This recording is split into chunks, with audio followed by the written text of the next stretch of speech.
only reason blacks hate Mexicans is because the white man told you to.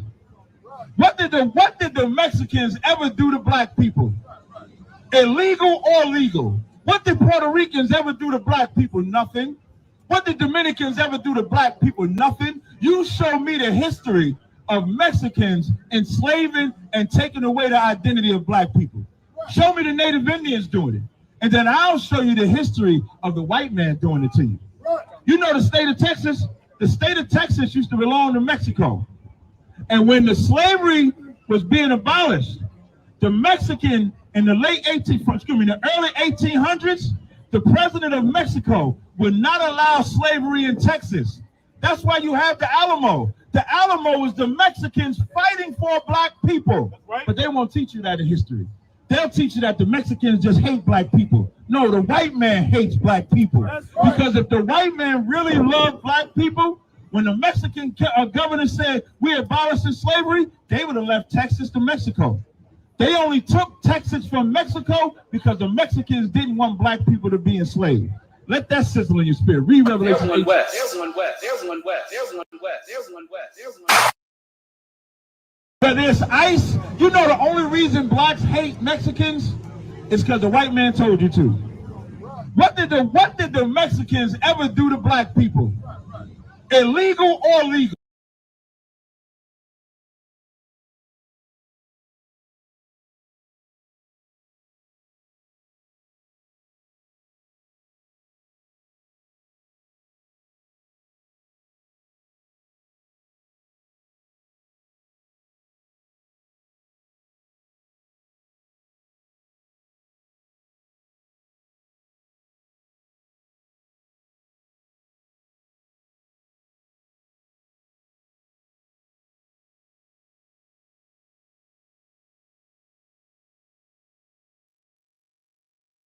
All lives matter, but do they really? Because when DeCarlos Brown unalived the Ukrainian refugee Irina Zarutska, Donald Trump immediately called for the death penalty. But when John Colwell unalived Neil Wilson, a young black woman, by slashing her throat on a train platform, Trump said nothing. He wasn't talking about no death penalty talk for John Colwell. And guess what? Trump was president when Colwell was arrested. So ask yourself this. When America says all lives matter, are they really including black people?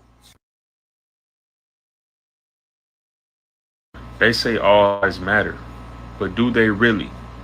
Because when DeCarlos Brown unalived the Ukrainian refugee Irina Zarutska, Donald Trump immediately called for the death penalty. Songs about lynching black people, and yet they haven't faced any consequences. But when Kanye said he's going death con 3 on Jewish people, he lost billions with Adidas, Balenciaga, and Gap. So you tell me what's the difference? To me, it sounds like Donald Trump noted that why are these artists making songs about lynching black people, and yet they haven't faced any consequences? But when Kanye said he's going death con 3 on Jewish people, he lost billions with Adidas, Balenciaga, and Gap. So you tell me what's the difference? To me, it sounds like white privilege. That's what it is. You know, and what they're saying is racist. And what they're saying can fuel violence on black people. So my question to y'all is, if Kanye was punished, why haven't they been punished? Why are these artists making songs about lynching black people? And yet, now I'm not saying this. Why are Donald Trump noted that one great president, Dwight Eisenhower, deported illegal immigrants just as Trump would if he is elected. Moved 1.5 million illegal immigrants out of this country. Moved them just beyond the border, they came back. Moved them again beyond the border, they came back. Didn't like it. Moved them way south, they never came back. Eisenhower's policy was named Operation. Why are these? Now I'm not saying they shouldn't do that, but you notice when it's a so-called Black, Hispanic, or Native American, that's unalived by them, they'll find all the dirt they can find on the person and release it. They'll give a criminal history, a previous arrest, you know, claim whether they're documented or undocumented, claim that you know they were belligerent. Just something to make it seem like they're just a horrible person and they deserved what happened to them. Meanwhile, they'll say the police officers are distraught. You know, they say they did the same thing when Michael Brown got unalived, and they were talking about how much Darren Wilson was in distress. You know, when it has nothing to do with the death. Right. He has none. You had someone in distress and in pain and distraught, which were Mike Brown's parents. They didn't mention that though. I mean, I'll give the news that where they were showing the mother, you know, that you know she's in pain and crying and suffering, and they want to talk about the police officers being distraught. You know, they want to focus and make them seem humane, but they'll make us seem inhumane. They'll make us seem as we're anything other than human. Right, but man. They're gonna try to go in and bring up the skateboarder childhood history. Oh, he went to jail in the second grade for a lollipop. Any kind of stupid thing. Right. They're gonna try to go into the history and everything to make themselves look better for doing what they did. Now, I'm not saying they shouldn't do.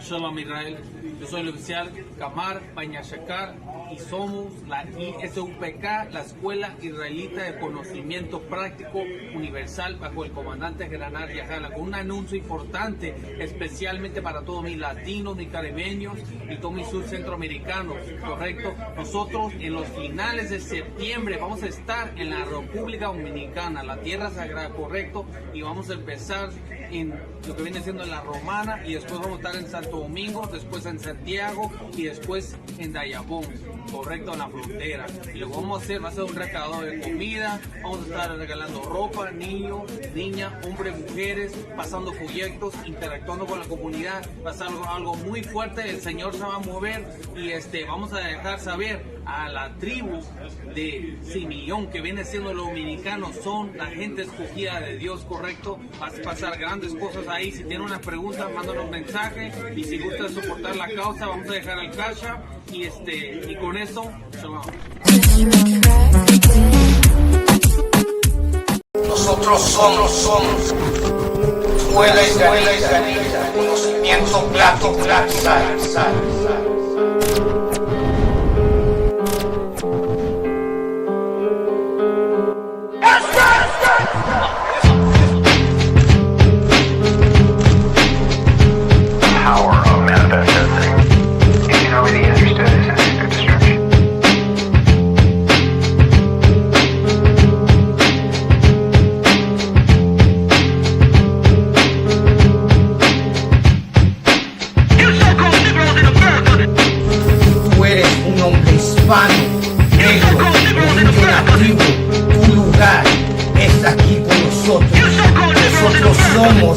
Verdadera familia, deja de seguir la costumbre de nuestros opresores y toda otra maldita nación. Tú eres Israel, nosotros somos la escuela israelita de conocimiento práctico universal. Órale.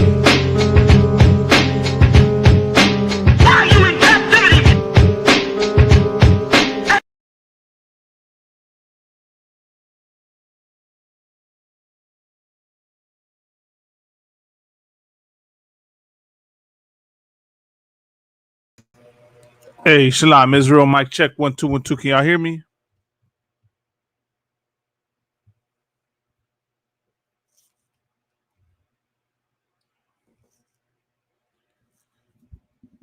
Just bear with me 1 second, Israel. Bear with me 1 second. We're about to get started. Of course, I got with me Officer 5000 Lahav ready. Okay, Most High in Christ. Sister Olivia Arnold says she can hear me. Alak says you can hear me. Orale canal. Hey, Shalom, sir, the Officer 5000 Model Bar. I'm gonna drop the link right now, sir. If you're still watching, if you want to join, of course. Give me 1 second.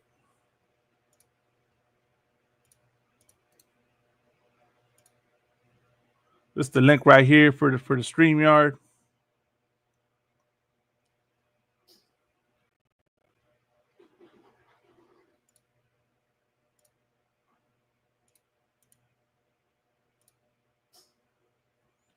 All right, with that, what's going down, Israel? What's going down, Rasa? You're tuning in to another episode of The Inconvenient Truth.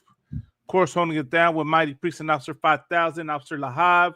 He'll be joining us momentarily, Lord allow. Anyone else, of course, the link's right there to join. And tonight's episode, right, is titled Cold Walls, The Human Cost of ICE. Now, the reason why I titled that is because if any of y'all have been seeing all over social media, things are not going well for if you're undocumented here in this country and you get busted by ICE, man. You're in some dark times, man. You're in straight utter hell.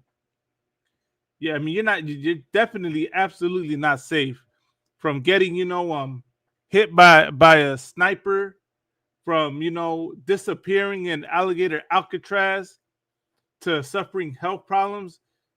Man, it's like, how do I say it? It's like being undocumented in this country. You're practically, the price you have to pay is your life. That's how America's making it seem.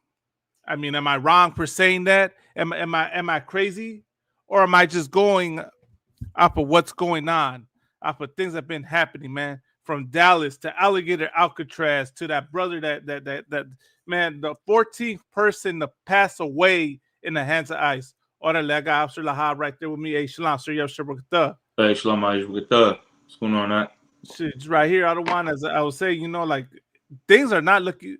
How do I say? You are in straight utter danger if you get busted by ICE. I don't want. Right. Like you're not safe. You're not safe.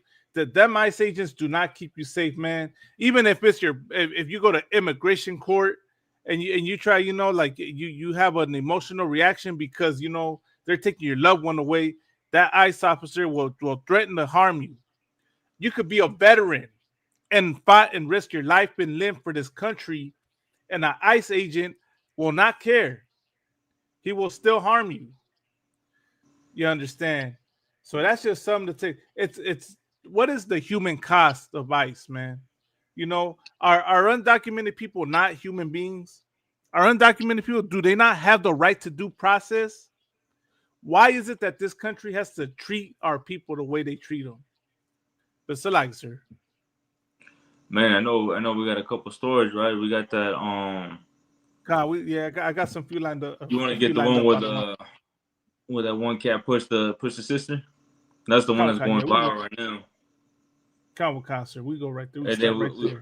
And then I know we have that story too where the brothers are breaking down what it was like inside the ICE detention center. Things like what he saw. I think he was saying there's like 60 people fit into one room, and like the minimum is about 35 people in that room. Right. That is crazy, man. But he goes into detail on what it was like inside that room. Come on, 1 hour of like outside time. So 24 hours in a day, you only have 1 hour to go outside. Sir. Well, look, this is from BBC News, and look at what they got.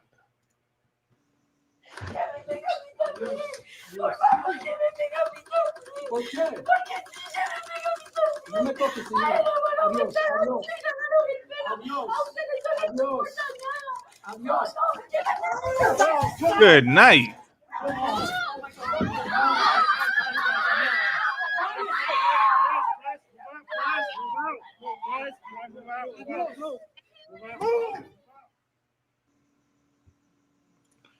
Man, goddamn, that's That's crazy. hard to watch, man. They even had a warning right there.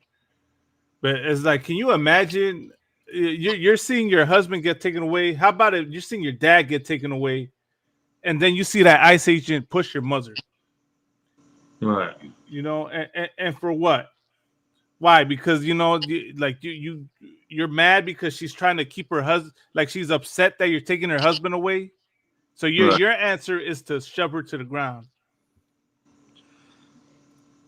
Man, like, and some real pussy stuff too. Like, how you gonna, right, push a female like that to the floor? Like, she wasn't even doing anything. She was just saying, like, she's just being like, God, upset there's another. That you took her husband. Like, how do you want? What do you expect from her? How do you expect her to act?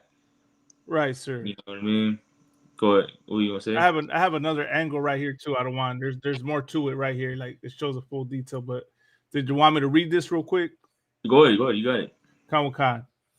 And look at this. It goes, the Department of Homeland Security has placed an Immigration and Customs Enforcement officer, ICE, on leave after he was filmed shoving a woman to the ground at a New York immigration court. He has been relieved of his current duties with DHS while DHS conducts a full investigation into the incident. DHS Assistant Secretary Tricia McLaughlin added, our ICE law, right? What is it? Said in a statement on Friday, the officer's conduct in this video is unacceptable and beneath the men and women of ICE. So, like, sir, when the head of ICE is telling you it's unacceptable, it has to be unacceptable. That's a whole. They reached a whole. What is it?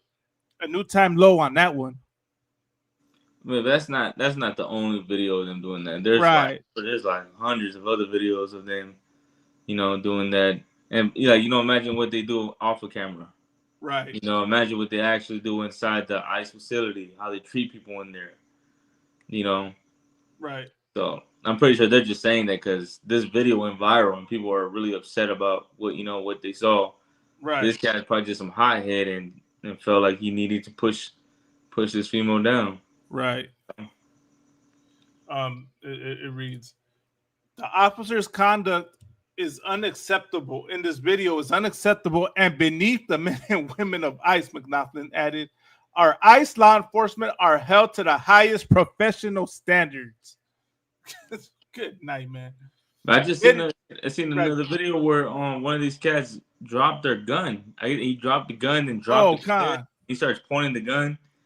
Oh, I know which one you're talking about, concert. Like he looked like he ain't never held a gun in his life. It says to the highest professional standards. Video of the incident, which was widely shared on social media on Thursday, shows a crying woman approach the ICE officer in a hallway. He says adios to her several times before he grabs her, pushes her backwards, and then knocks her to the ground. I mean, like that should let you know something, Israel. That should let you know how they see you. You understand? It should let you know how they feel about you. This oppressor has zero compassion for you, man, and will get easily triggered, if you defy him in any way. God forbid you trying to keep a loved one for, you don't want your husband taken away. How dare you? So let you be made an example out of, and let him push you to the ground so you never dare step up to them, man. These people swear they're a victim. They swear they're under attack. You understand? You're kidnapping people, man. How do you expect people to react? You understand? And for what? Crossing an imaginary line? Crossing an imaginary line warrants you treating them like this. Orderly, we got Officer 5000 Matabar with us, sir. Okay, most time good. Shalom, you just with us. Shalom, Lord of Christ. What's going on with y'all? Hey, what's going on, sir? We're just right here, we'll talk about this story right here, the situation right here. Anything you want to add, sir? You could go ahead and finish through. I had just jumped on. I thought this was an old video because I heard I guess you was playing the old clipping from another video. Oh, that was from earlier, yeah. Here's another angle of the incident.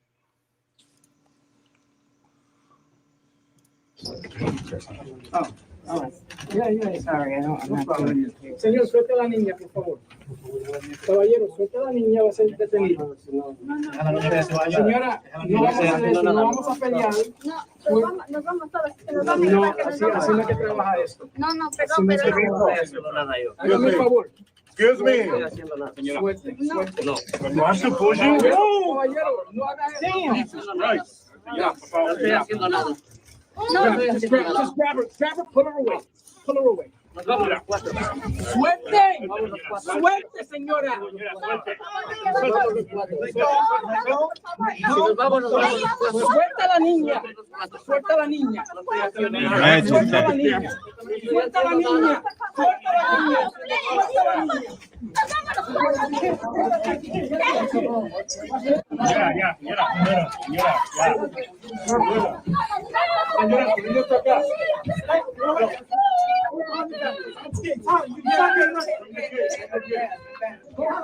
One more time. Señora, coja la niña. Coja la niña.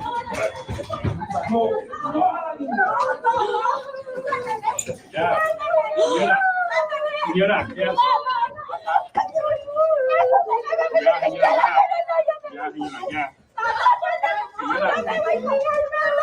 Señora, cálmese.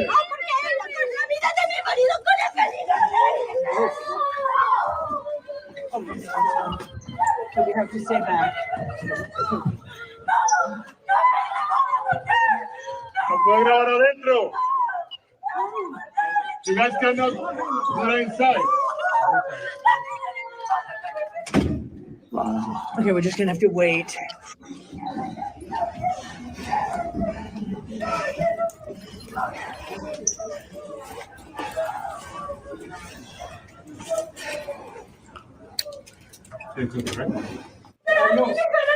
Adiós.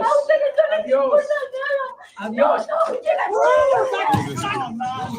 Adiós. Oh my God.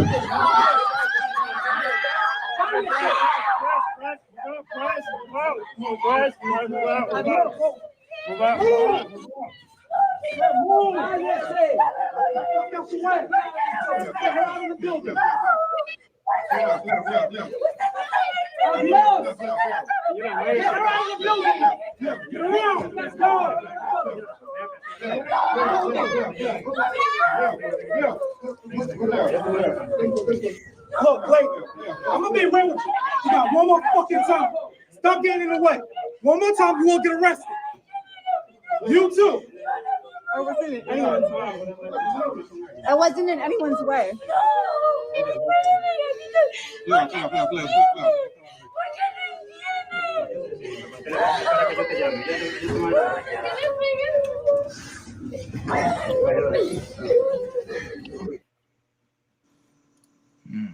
damn. Yeah, that was hard to watch, man. That was that was infuriating to watch that, you know.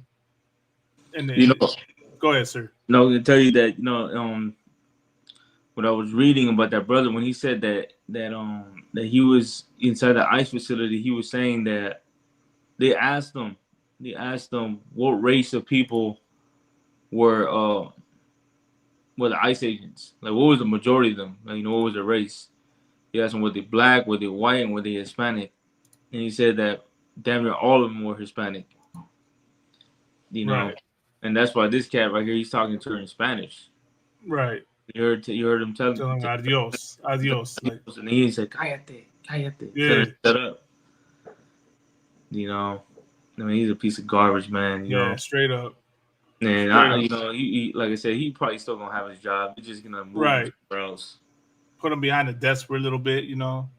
Give him what is it? Paid administrative leave. Is that what they call it? They get to work from home, still get paid. Move into another zone, something. Right. And that goes to show why our oppressor is the devil the Bible speaks of. Because like the scriptures say, they will not regard the young or the old. And then they use our own people against us to do the dirt for them. Right. Like they'll use our own people to do the dirt. And our own people, they so brainwashed they don't even understand that you hurting your own goddamn people. Like you going against your own people to do the dirt for your oppressor. Sir.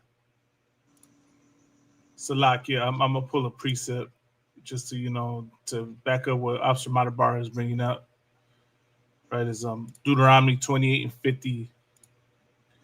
Like I said, man, it breaks my heart seeing that, that poor mother, and then as a father myself, having children, and especially, seeing that, like a father holding out to his daughter, the daughter probably, like how attached children get to their fathers. She doesn't want to see her father get taken away. And these pieces of garbage couldn't at least have the decency to at least, like let him, say goodbye to his daughter. Like handle it a different way instead of just yanking them from his kids. He went to immigrate. It was at an immigration court, right? Like he's trying to get that situation fixed, and y'all felt it necessary to do that. It's just. And then how much you think that same thing? It's like, I mean, they use Christ's own people to go against him. Right. Concert. Salaki, to the sister Livia Arnold, Khan says he was getting deported, but the sad part is he was trying to do everything he could to stay. And that's what's so, how do I say it, so mind-boggling. They're going to the immigration court to get their situation fixed, and America has zero compassion to not let to round them up right there while they're trying to get it. Like I said, as they're trying to get their situation fixed, as they're going to court, want to rectify it. They're willing to pay a fine, do whatever they got to do. Y'all want to take them away from their family and send them back to the hell they were trying to escape. This is the reason why. This is Deuteronomy 28:49. It says, "The Lord shall bring a nation against thee from far, from the end of the earth, as swift as the eagle flieth, a nation whose tongue thou shalt not understand." So like this, right? And as you can see in that video, right, they were speaking to her in Spanish, and he was saying adios because she does not understand English, right? So you could already tell our people cannot understand the language of this oppressor, the terminology they use, the way they twist words and push narratives. And then it says, "A nation of fierce countenance, which shall not regard the person of the old, nor shew favor to the young." This oppressor did not have any mercy on the father or the daughter or the wife. It didn't matter. He didn't show, he didn't have any mercy on any of them, and shoved the poor mother to the floor. But Salaki, how you? And then like the way he pushed it too, like that lady is about 120 pounds. You know what I mean? Like it was like real unnecessary for him to grab her like that and then throw her across the room like that. Right, sir. My And question is, what remember how the what's her name, Christine Noem was saying that these are well trained, right, professionals. Like that ain't no professionalism right there. I think he picked her up and threw her. Right. You know what I mean? And then telling her on the floor. Right. Like, come on, that's nowhere near professional. Right, sir. And why did he do it? Just because she's screaming for her husband? Right. And that irritated him. And it irritated him so much that he had to go do that. Right. Like, come on, there ain't no professionalism in that. These are a bunch of fucking cowboys, hotheads. You in the wrong type of job, man. If you can't even, keep your discipline. My question was this, or what? That sister could have fell back. Right. Oh, Salakia. Yeah, that sister could have fell back and hit her head and, been unalived to any goddamn thing. Because you acting like a wild goddamn beast, like you is. Right. Right, sir. I was gonna say this, like, what was he doing to her in that room? As you see, he dragged her into that room, man. And no, like, say again, sir? No, you got it. My bad. Go ahead. No, yeah. Well, like as you saw, right? He dragged her into the room. I was gonna say though, like we then became like the way they are. Like how at some point we were so used to like the white cops doing that to us, you know, treating us like that, speaking to us like that, you know, no compassion, no pity, none of that. And now we became just like them. Right, sir. You know, we took on that same spirit that the devil has. Right. And now we treat our own people like that. And you know, Right. I remember growing up, and I remember hearing that the worst cops are the Mexican cops. You remember hearing that? Right, concert. Those Mexican cops always feel like they have to prove something. You know, right? And now, of course, now it's not the cops; it's these ICE agents. These ICE agents, most of them are Hispanic, Mexicans, you know, Central Americans that took on these jobs, and now they're going 10 times hard as an agent. Right. And this is just one example of what you know, of how they treat, you know, other Hispanics. Right, sir. You know, they show no pity, no compassion. This cat is throwing this female on the floor in front of her kids. Right. You know, you would think that, like, you know, just naturally you would think, like, okay, let me not act like this, because let me not do this to her because she has her kids right here. You know, that's usually the way we are. Like, you know, like even right. like say this, like even like a gangbanger would have more sense than that. Like, you know what I'm saying? Like, it's always known, like, if you're gonna trip on somebody and their kids are there, or the girls there, like, you ain't gonna trip on him because he has his kids there. You know, right. That's damn near just like, you know, it's normal. Like some honor. You said again? Like has some honor or code about it, you know? Yeah, some code, some honor. Like, you know, those are boundaries. Like, you don't do that because the kids are there. You don't say this because the kids are there. And these cats don't have no boundaries. Like, they don't care if you have your kids around, your daughter, your son around, you know, grandma, grandpa. Like, you know, even if they had to arrest her, all right, that's what it is. You got to arrest her. But he did not arrest her. He just threw her. Like, you know, just grabbed her and threw her on the floor just because he got mad. You know what I mean? And Salakia, you know, that's why Christ said what he said. You are of your father, the devil. Right. He was talking to our own people, letting them know you follow after the goddamn oppressor. Right, sir. Follow after them people. And that's why they don't show no regard, because they learn all this training from their father, the devil, right. From the goddamn oppressor.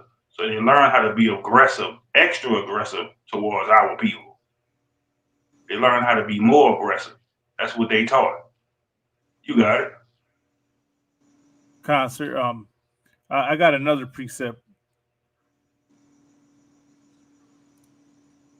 Let me see right here. This is Romans 9:21, because you know this is the precept that came to mind. Let me see. Let me share real quick, because we're talking about honor, right? And this oppressor has no honor. Have not the potter power over the clay of the same lump to make one vessel unto honor and another unto dishonor?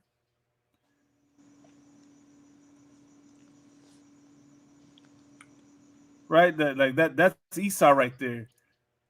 That's who they are, you know, and exactly as you know, our brothers brought it out, right? You know, you are your father, the devil, the lust of your father you will do. We know who this oppressor is. He's a vessel unto dishonor, and that's why he will do the things he does, you know, and you got situations like this. He got no honor in him, that he'll take you and snatch you up in front of your kids. He'll unalive you in front of your family and take your family with you. You understand? That's the problem. Like, this is a vessel unto dishonor. Damn right. The Lord, you know, they're crooked. And that's what we have to always remember. And then too, another thing too, like, remember, oh, go ahead. No, go ahead. You good, sir? No, I was gonna say, like, remember that they don't even look at us like human beings. You know, they don't they show more compassion to the animals than they do to our people. You know, right? And that's why they treat us the way they treat us, because to them we're not human. You know, and right. If you know anything about, you know, our oppressor, is that he has no regard for life. You know, he'll take life just cause. Like, imagine he killed his own people. You know, he'll get a sniper and take his own people out. But imagine how he feel about us. And that's why he does that to our people, because we're nothing to them. You know. You remember growing up seeing all the all the commercial with the dogs, save the dog, help the dog. He get locked up, the dog get locked up. You won't feel sorry for the dog. Donate for a dog. All them commercials. They don't give a damn about our people.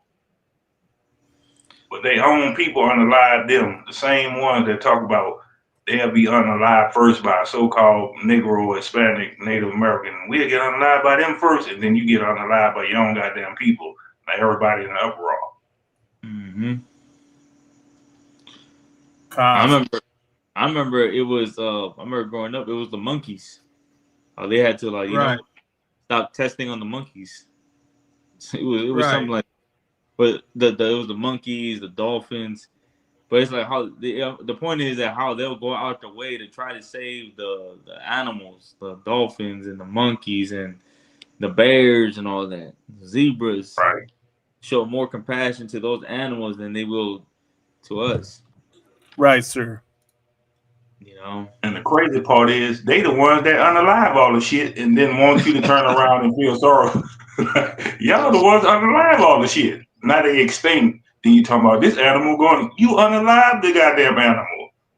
Right. You killed them by the thousands. Now you want to talk about some let's save the animals after you unalive them. With a wham on your goddamn shoulder. You know, for to make perfume or whatever they do with them. Then you want to talk about let's save them. Y'all the ones killed, unalived everything on the goddamn planet. Then turn around, let's save this, let's save that. We can't save nothing if it come to y'all. Y'all gonna alive every goddamn thing. Right.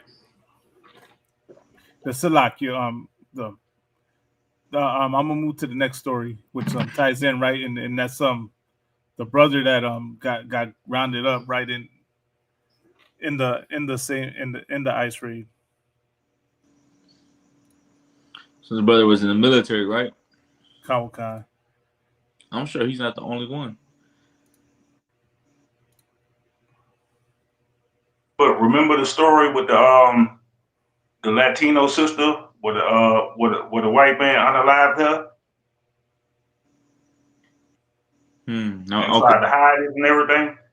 It was a sister in the military, and the so-called white man, I think he was in love with her or something, and wound up unaliving her, and they ain't know what happened. Good night. Yeah. That happened out there. Like they went out to South America or something like that, South or Central America. Yeah. I don't remember the complete story, but I know it happened where he unalived the sister, and then all of a sudden they was looking for her, trying to find out what happened. Come to find out that white boy that she was in love with or something was the one that did it. Khan, I know I heard. Familiar. Go ahead. That sounds familiar, but it's not. You know. Right. It's not really ringing a bell. I know Vanessa Wien's story is pretty messed up, right? And unfortunately, in that story, it was a brother that did it, right? And a sister. It was a brother and a sister that helped her out, because I believe, you know, the woman that was involved was a so-called Hispanic, and of course the brother was a Judite, you know. But of course they were dependent on them. Sir. You know, but that's who got blamed for it. Who got charged? Like that's who got charged for it. Sir. But you know what's crazy is that like you're not safe. This is just all these situations are reminders that this system is not for you. So you know, it's not for you, raza. It's not for you, carnales y mujeres. You understand? You can go into Esau's military, into America's military, and fight for them, and your military service will never mean anything to them. You can risk life and limb, and the thank you for your service is this. This is the thank you. And this is a story right here. A U.S. veteran spoke out against his wrongful arrest by ICE. Now he's being accused of assault.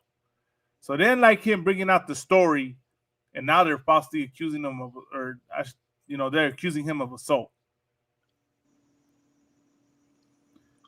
ICE arrested Army veteran George Retes Jr.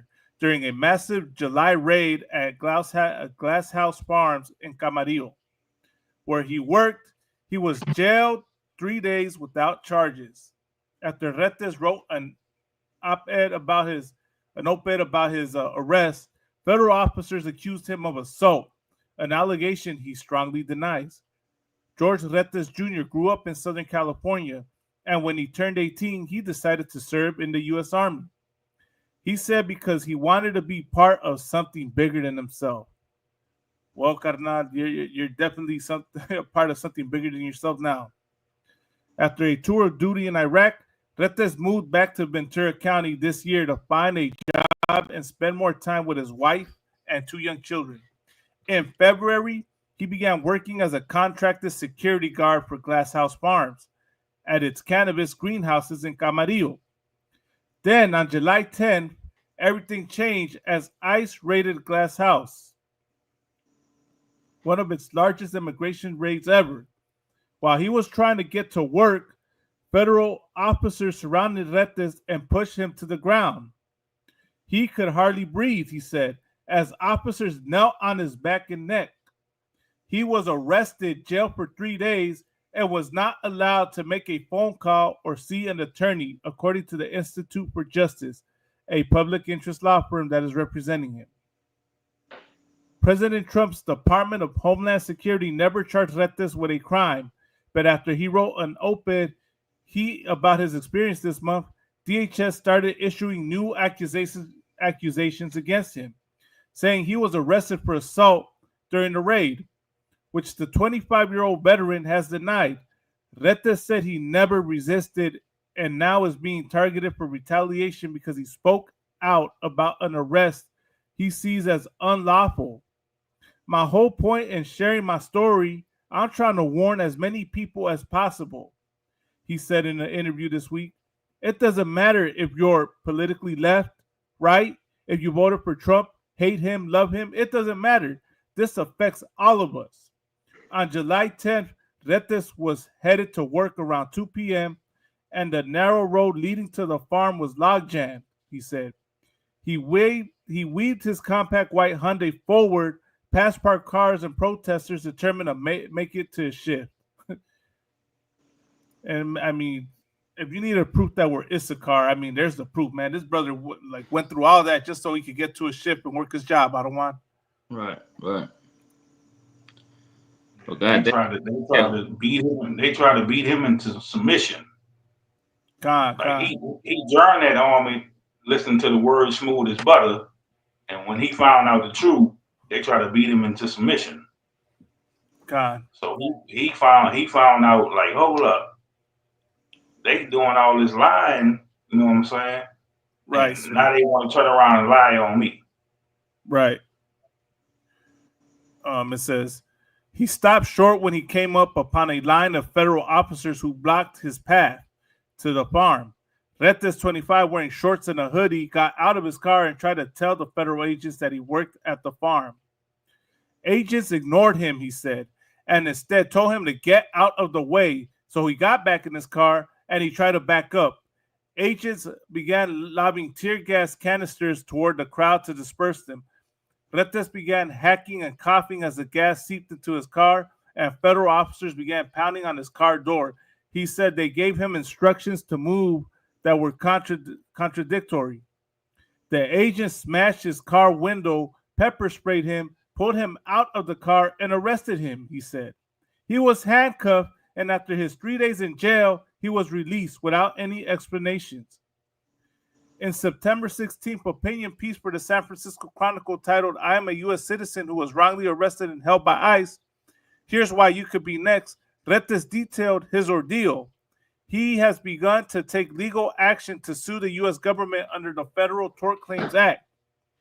More than 360 people were arrested in the raid, including numerous undocumented immigrants, and one person died.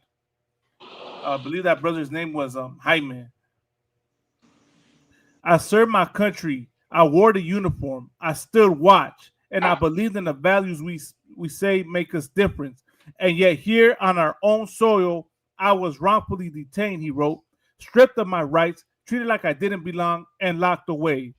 All of us, all as an American citizen and a veteran, If it can happen to me, it can happen to any one of us. Homeland Security officials did not respond to requests for comment or answer questions about the claim of the assaults. And of course, you know, there's more, but for time's sake, I can't read all this. Right, because they're gonna try to cover it up, all because he believed in that American dream. He found out it was a nightmare. Right. It was a nightmare. It wasn't an American dream. Right. I Like, mean, my this what question. happens. Go ahead, you got it. No, concert, Salagi. Now go ahead, you got it, other one. Now I was gonna say this would happen when you try to serve another nation. Right. But you got it. Now, yeah, I was gonna say about how, you know, this whole thing with undocumented immigrants, you know, that Trump tries to push, you know, about making the streets safer, and you know, I have a question out there for the audience, right? About how many of these undocumented immigrants that, you know, that are causing such issues for American, how many of them are of European descent? Right? How many undocumented illegal Europeans are there in this country? How many illegal Ukrainians are in this country? How many illegal Russians? How many illegal Irish? How many illegal Italians? How many illegal Eastern Europeans are in this country? Concert, technically, right? They're all illegal because their ancestors came here unwelcome. But if we want to play by their game and their technicalities on the law that they put, how many of your people are here undocumented? That's what I would like for anybody watching, right, that disagrees with what we're talking about. Please give me the number of how many undocumented Europeans are in this country right now and are not getting mistreated the way so-called Latinos are. Right. Like all of them illegal. Concert. All of them. And they know that too, man. And of course, here's the video. Play this video real quick. And it's just amazing that you know, he got this happen to him. Like, not amazing like that it happened, but amazing that at how far this oppressor will lie to cover their tracks. And was caught up in the chaos of the Camarillo ICE raid and then detained, and then despite being a U.S. citizen and a disabled Army veteran. But tonight, the 25-year-old George Redis is speaking out for the first time and describing those conditions he faced behind bars. Redis was released after being held in federal custody for 3 days, but he has not been charged with any crime. Carlos Salcedo, live in Camarillo. He's got some disturbing details for us. Carlos. Good evening. The Army veteran tells me he was simply going to work when placed under arrest. Now, he was in federal custody for 3 days and still doesn't know why. Tonight, he's sharing his story with us. This is video as federal troops and agents were walking toward George Redis' car. The 25-year-old was recording, but then drops his phone.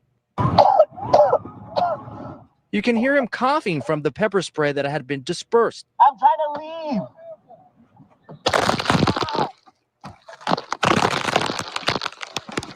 Okay, I'm sorry.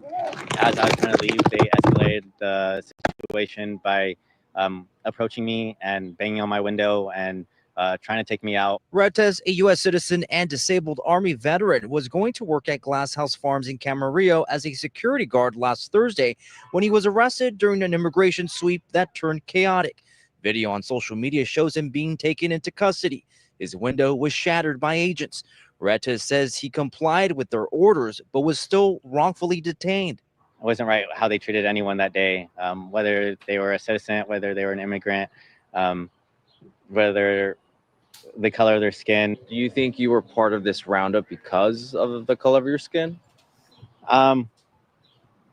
I don't know. That's a question you would have to ask the ICE agents that day. Redis was placed in federal jail in isolation for 3 days before being released without any charges.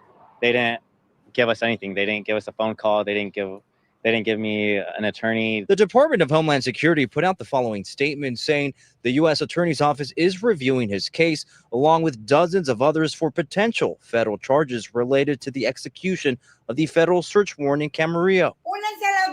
Meanwhile, community groups are calling for farm workers to stay home for a 3-day strike. So the goal here is to get a pathway to citizenship and to stop the ICE raids that are terrorizing the community. Retes is demanding a full investigation into his arrest and is seeking legal action, saying the treatment was un-American. I deployed to Iraq from 2019 to 2020. I finished my contract. I served it honorably, and I got out. Right. And that's the thing right there. You saw that picture. What that picture was? We had that what it was, that white mirror behind him. So like 1 second, sir. Let me reshare the image. Talk about this right here. This one right here. Go back a little more, where they showed that picture behind him, where you standing. I think it looked like his mama or something, right? Oh, there. Okay, Con. And that's the problem right there. That what that is, Christ or Mary? That's that white Christ, the white Mary. That's the problem right there. And all the white That's the whole problem. If our people is to wake up and realize you shouldn't be serving the oppressor God, you shouldn't be in the oppressor army or none of that, then none of this would be going on. Like, he wouldn't have to go through none of that. And what they say, he was a disabled army veteran, right? Right. How did you get disabled? Because you fighting in the white man's war. You fighting in the army. But that picture right there is the whole problem right there. Right, sir. That's the thing our people need to give up. We need to give up that image, that picture. Because when you see that, you automatically think your oppressor is better than you. You serving your oppressor God. That's the picture right there. We need to just get rid of that and come into the ISUPK and learn who you really are. Damn right. You got it. So, like, the sister had a question. She said, Olivia Arnold asked, if he's in the army, don't they discipline him differently because he's in the army? So, like, sis, if you've been watching, apparently not. I'll say this, if you're so-called Black, Hispanic, or Native American, and you're in East House military, you're going to get disciplined the same way a so-called Black, Hispanic, or Native American that's not in the military would get treated. Because in America's eyes, you're no different. You're still a third-class citizen. All you showed them was that you was willing to risk your life and limb for them in their agenda, and that they could use you for that. And that's it. And not just them, you risking your life for that picture behind you. Right, sir. That image of them. Because that's all you got stuck in your head. That's all you taught to believe. You taught to believe they better than you, even by the image right there. You taught to believe they are better than you. Right. You should be serving them. When you should be serving the so-called Negro God, the God of the Blacks, Latinos, Native Americans. Right. Right. I'll say this, sir. He said, and of course, I'll just correct something he said real quick. Of course, he doesn't, he's in the world, so he doesn't know. But he said what the ICE agents were doing was very un-American. Salakia, what the ICE agents were doing was very American. They were doing the American thing, carnal. The problem is they don't see you as an American. They don't see you. They will never see you as an American because you're not white. You're not a Caucasian. You're not a European American. That's why she asked him the question about the skin color. Right. Concert. Like, yeah, it is because of your skin color. Right. It is because you're not like that oppressor behind you. Right. You got it. Concert. Say this, that you would think that like by now brothers would think like let me not join the military. Right. Because everything that's going on, like what happened with Vanessa Gillian. Right. That was a big thing. I think everybody heard that. And that happened like 2017, 2018? I believe there's other stories. I'm sure there's other stories that happened before that, but Vanessa Gillian is the one that's most recent. Right. We don't know that's a sister that was in the military, I think in Fort Worth, Texas. Fort Hood, one of those military bases in Texas. Yeah, one of the military bases in Texas, you know, and then she was unalived by I believe the sergeant in the military, and you know, Right. it was what do you call it, decapitated. You Good know, night, man. they chopped her down. You know, Sir, that's horrible. Because she didn't want to have sex. Right. She didn't have sex with the higher ranking officers or captains in her base. Right. You know, and then you would think that after hearing that, you know, and of course there's other cases too that happened after that, after Vanessa Gillian. I know there was a brother that died too, and they found him like cut up, you know, or Right. chopped. You know, and then there was like 2 more sisters that died after that in that same base. So like, you know, you would think that we would be like, nah, let me not join the military because there's obviously something going on with our people, you know. Right. You know, but and this brother didn't catch on. So now he had to find out this way, you know. The ICE agents had to grab him. And you know, he went through his hell. Right. That you know, that's the way we're gonna wake up to this. That's how we gonna, you know, find out like, damn, like we're not American. You know, we're not the same. You know, we don't get treated the same. It takes this for them to get that wake up call. You know, and I think what happened to him, it was a horrible thing, but he's still alive. You know, Right, sir. Vanessa Gillian is not alive. You know, her family has to still deal with that trauma and the pain of losing their daughter. This brother made it alive, you know, and he's hopefully this is his wake up call to, you know, to see that there's obviously an agenda against Hispanics and Mexicans, you know, whether you're an American citizen or not. Right, sir. Right. And that's heavy you say that. Because, I mean, you know, at some point we got to wake up, man. Now is the time to awake. It's high time to awake out of sleep. And I said, don't join Esau's military. Don't join America's military, man. You're not going to gain America's respect from it. It could care less. And you're only, you know, you only hurt yourself, you know, thinking that you done fought for this country, and then all of a sudden you think they're gonna have a newfound respect and see you as see you from a third class citizenship status to first class citizen. They're not gonna do that, man. And I know that messes with a lot of y'all heads out there, man. That's why a lot of y'all brothers and sisters out there suffer the mental illnesses, you know, the PTSD and all that, because you know your spirit's already broken. Going through what you went through when you went to Iraq, when you went to Afghanistan, when you went to Vietnam, when you went and fought for America, and then to come back, and then you see the way you get treated here, and then you think about your brothers that passed away, that you saw pass away in front of you, and that could only mess with you so many ways. You know, you start thinking to yourself, "This is what I went through all this for. This is what I went through all this for, to get treated like this." For people who don't appreciate me, right? And this should definitely make us have more unity among so-called Negroes, Latinos, and Native Americans. Right, like, right. Sir. These type of stories should make us definitely have more unity and come together. And they need to realize we the same people.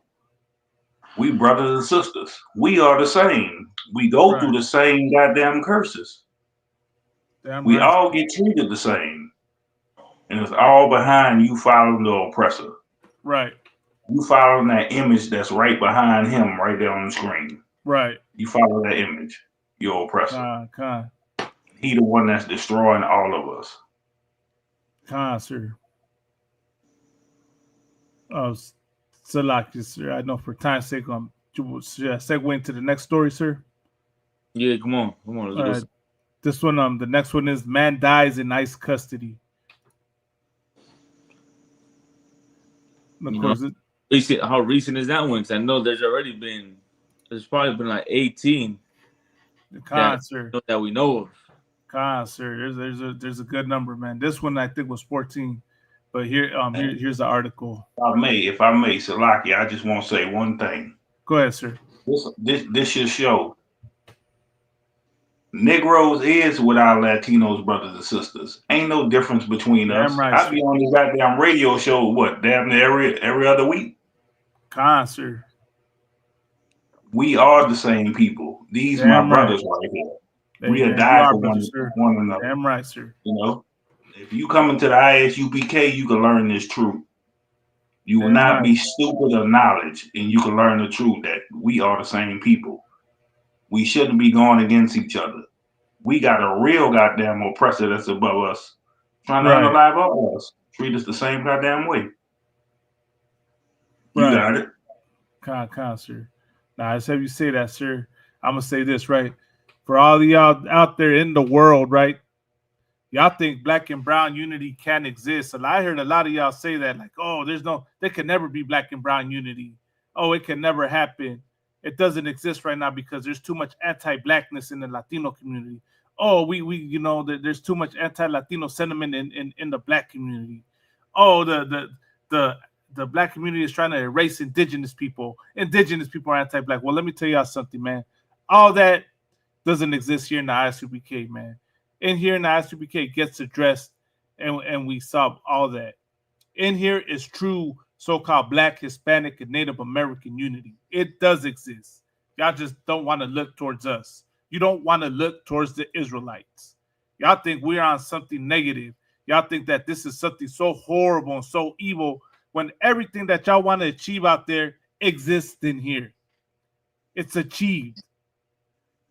Ending the issues that plague the household, the mistreatment of one another, the hatred for one another. We cure it in here. Y'all just gotta look. Damn right. And we do it state to state. With y'all, you in California, you in Mexico, I'm in New Orleans. We all connected together. Damn right. We got to bind together through this brotherhood because we know we the same people. Damn right, sir. It's you ignorant people that's out here want to go against it. But the Most High don't go against it because he say we all the same people. We are brothers and sisters together. Damn right. 12 tribes of Israel. That's what we are. And that shit gonna last regardless if you like it or not. It's gonna be here. The truth gonna be told. Damn right, sir. But so like, sir, yeah, we're gonna go into this next one. No, not yet.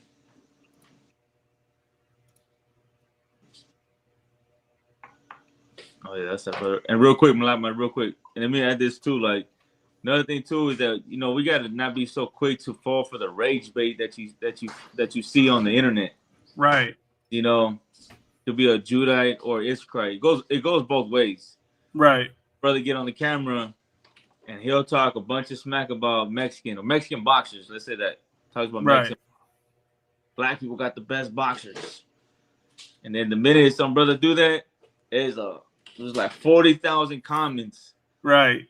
Saying of all kinds of racist things on that video. Right. Like come on, man. Like you can't fall for that bait. And the same thing goes with Mexicans. Some Mexican make a video talking about black people. Right. And then like 50,000 comments about Mexicans, you illegal, y'all need to get out the country, or Donald Trump, all of that, Like how many times are you gonna fall for that bait? How many times do you be so ignorant? What's crazy is the Lord said we are holy people. So we the same goddamn people. We the best on the earth at everything. We the smartest. We everything. We the same. The 12 tribes of Israel is his holy people. We the same. So you can't do like they got to stop falling for that clickbait, like you said, because we the same goddamn people. Meaning we the same goddamn 12 tribes. We all the best on the goddamn earth. Sir. And you know what it is? is? One tribe better than another because we all equal. We all the goddamn 12 tribes. And it's like the white man know that we will fight over that. That he know that if I get a Mexican to say we're the best boxers, oh man, it's over. You know what I'm saying? Like they know damn well that the brothers, the Judites are gonna be like, nah, hell no, we the best boxers. Or if a Judite say, we got the best food, we got the best music, right away, you're gonna have a bunch of Mexicans, Hispanics arguing who has the best. Like, come on, and what you saying is heavy, Officer Matabar. We're a holy people, meaning what? We're a separate people. We both got this flavor, you know. We both got the best at everything. Best inventions, best talent, best food, best women. Everything is the best. Right. So, like, you know, and are we gonna fight about who has the best? Like, we need to get past that whole thing and who's the best at this and who's the best at that, and realize, damn, man, we're both in the same hell. You know, right? We should both look at it like that. Like, damn, we're both in the same hell. Like, you got police brutality, you know. Then you got ICE agents doing the same thing to Blacks and Hispanics, and we should really lean on that, which is we got the same enemy. And if we can do that, it'll push away a lot of bullshit. Damn right, man. Some brothers say, hey, you know what? Floyd Mayweather is the best boxer. He has the best defense. So Mexicans should be like, all right, you got it. That's cool. Like, it's all good. Like, you know, that's what it is. Nah, we had Camacho. Camacho was a great boxer. Like, we had plenty of Latino brothers that were great boxers. Right. Robert Duran, you know, he was an amazing boxer. But, like, you know, are we gonna really say, man, you niggers, you beaners, you know, are we really gonna go back and forth over that? Like, that was gonna cause a division amongst shit that make them money, the shit that get them rich. Like, come on, like, you know, we gonna fuck over the shit that get them rich, right? Like before I even came into the truth. But I came into school at the end of 2013. Before that, I was working my goddamn slavery. You know, I used to cut my hair off, have a low cut. These niggas used to call me. They used to call me, hey, Migo. Hey, Migo. That's how you know we the same goddamn people. Damn right. Damn right, sir. You know we the same goddamn people. God. But I don't know if you noticed this, though. Like, I feel like it's more... Like, they push more, like there's more division now. Like, there's more videos of a black man or a Hispanic man purposely making a video to cause, you know, division. Right. Clickbait or click rage bait, you know. And I've seen a lot of videos like that. I'm like, damn, man, it's more often. It had disappeared for a little bit.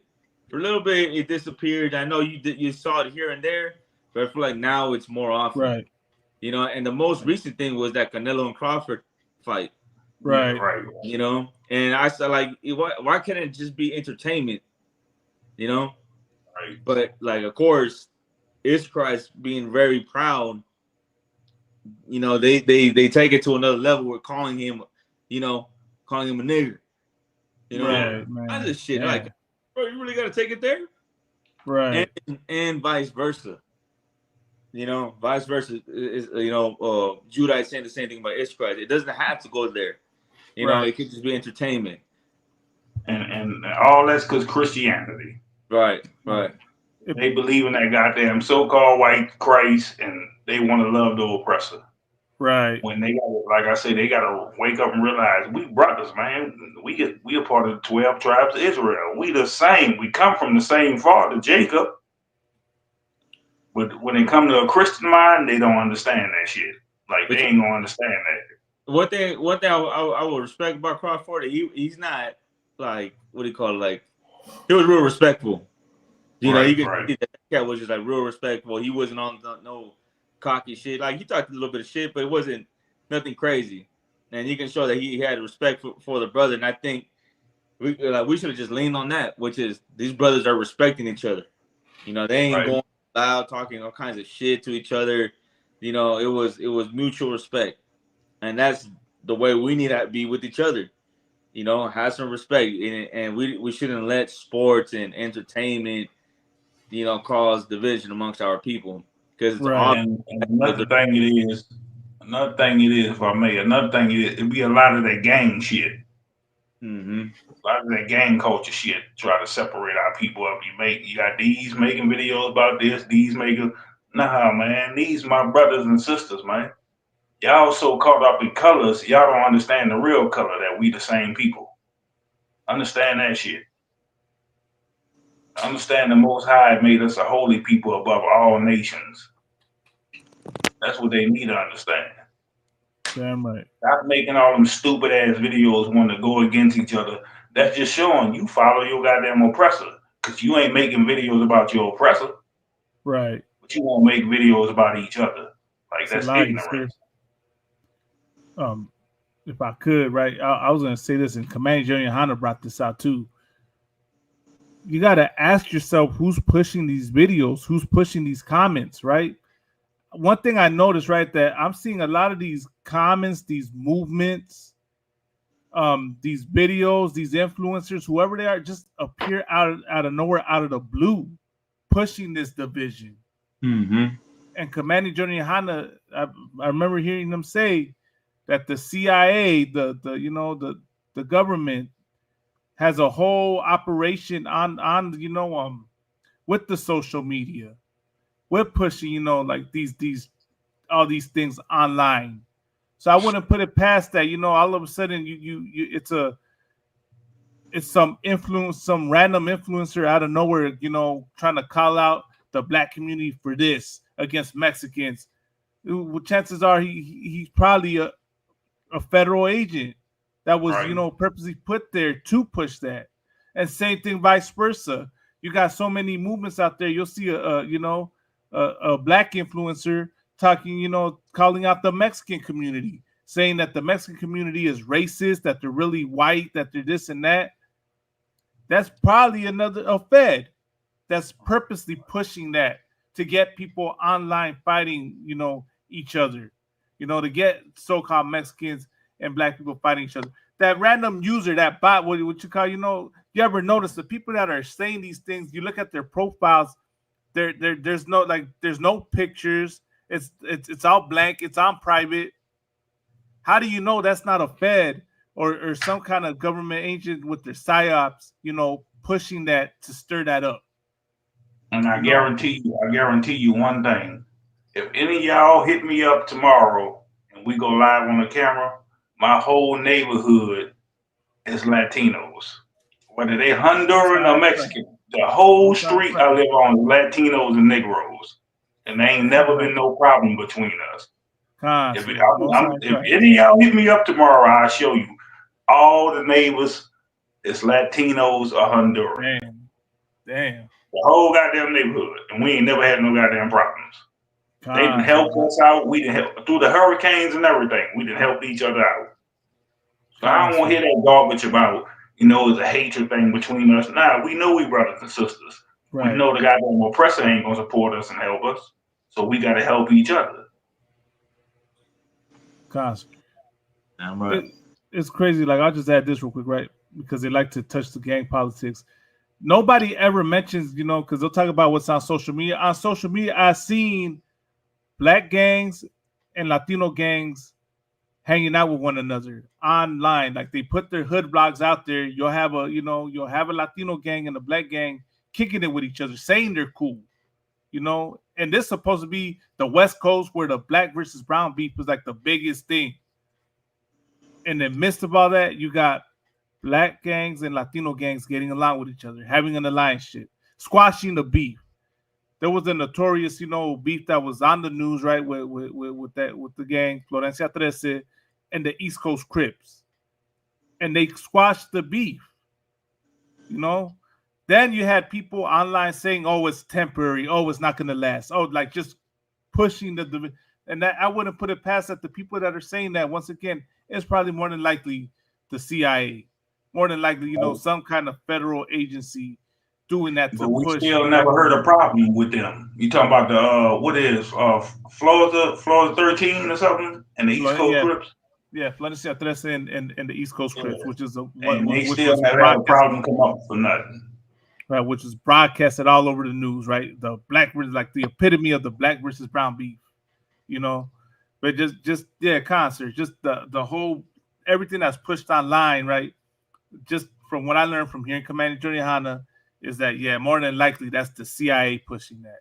And if I could, real quick too, Go ahead, another thing too, like remember when Swifty Blue said something about like my daughter ain't gonna date no black. It's something like that, right? Remember him saying that? Was it? That was Lefty Gunplay. Oh, Lefty Gunplay. My bad. Lefty Gunplay. And he got all the videos with the Negroes doing videos. Yeah, I know what you're talking about. So that cat right there, like you can't let someone like that say that, right? And think that all Mexicans feel like that, right? You know, or he's like the representative for Mexicans. Yeah, I heard his father was Esau. Personally, you know, like he ain't speaking up for everybody. You know what I mean? Yeah, I heard his father was Esau. Yeah, he a devil too. That's another thing, but people don't know that. People don't know that he's a devil. But Right. like, of course, with us, we know that because we're in the truth, and his father is like a German or Irish or something. Yeah, I think he was a German. Right. One of those, you know, devils. But people in the world look at him like he's a Hispanic and he's a Southsider. So, and then you know, I see brothers. I've seen a couple of videos where brothers saying, you know, Mexicans don't fuck with us. Like, here's the proof, and they'll show Lefty Gunplay saying that. Like, come on, like, are you this goofy ass cat right here? This cat, like, come on, like, whatever he's saying personally, that's what he believes in. So, like, sir, if I could go ahead. Yeah, that's probably more than likely CIA. There you go. You know what I mean? If not, but like, he's an idiot. He talking like we're talking like this, like, you know, with fingers like this. Come on. Yeah. The crazy part is, you know, I'm way in the South. I'm in New Orleans. You know what I'm saying? Down in the South. You know, I used to be, when younger days, all that shit for the truth. You know, I used to be on that gang banging shit. You know, I used to be cripping and shit, but I ain't never had no problems with no goddamn Mexicans. They used to roll with us. Right. Sir, that's heavy. So I don't know where these niggas be making all these stories up and trying to, like you said, the CIA. You know what I'm saying? Trying to get us to go against each other. Right, sir. I want to put it past, man. But Salakia, y'all want to should we get back into the story? Yeah, go ahead, get the next one. Right here. So this is this just recently happened too, man. New here at 6, an Orange County man has died in ICE custody. He died this week after being held at the Adelanto Detention Center. Inland Empire reporter Leticia Juarez has the story. Ismael Ayala Uribe spent 5 weeks in the Adelanto Detention Center following his arrest. The 39-year-old died Monday, alone in a hospital miles from his family. She says, I have this weight on my chest. No matter how much I want to cry out loudly, I can't. She cries for the son she never got to hold one last time. Ayala was a Mexican immigrant who came to the U.S. as a child. He received protection under DACA in 2012, but was denied renewal after 2 DUI arrests. In August, Border Patrol agents detained him at the Huntington Beach car wash where he worked. His father says they took him while he was working. He opened the door in the mornings because the boss hadn't arrived yet. It was in custody that Ayala began to fall ill, something his mother noticed during a visit. She says he already looked bad. His face had thinned. He was pale. He told me, Mom, I can't stand it anymore. I told him to ask guards for help. Go ahead, sir. So, like, you saw that picture again? Which one? The Virgin Mary. Go back. Yeah. You saw that same picture again? Yeah. But he said they wouldn't listen. According to a statement put out by ICE, Ayala was evaluated by during a visit. Right there. You see that picture again? It's the same goddamn thing. The oppressor. Yeah. Right. Like, the oppressor is the problem for all of this. The oppressor got us hating one another.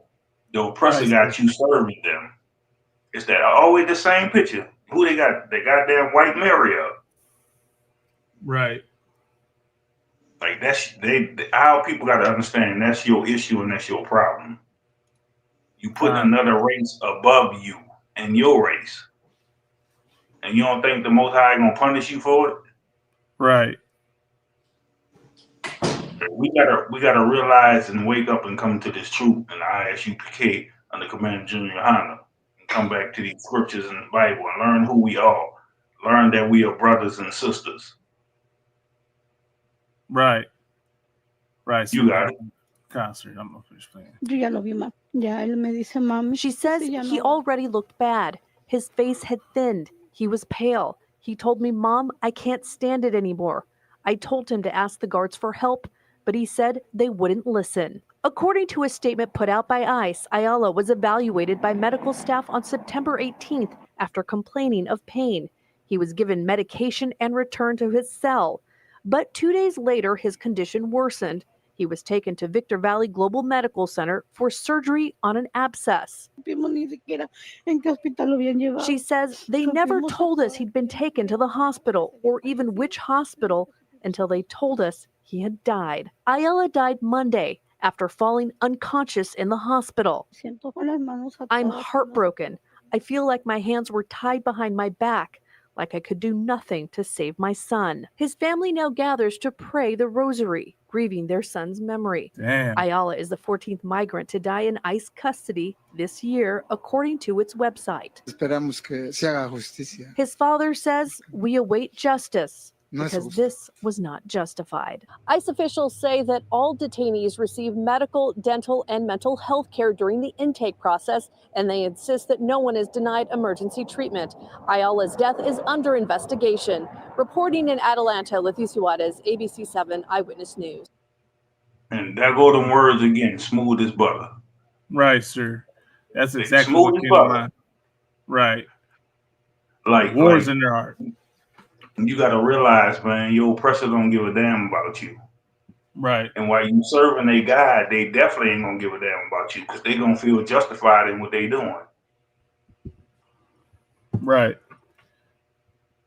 I mean, Salaki, I'm just like, I'm at a loss for words hearing that, like, once again, how heartbreaking is that, man? His mom's is going to see him.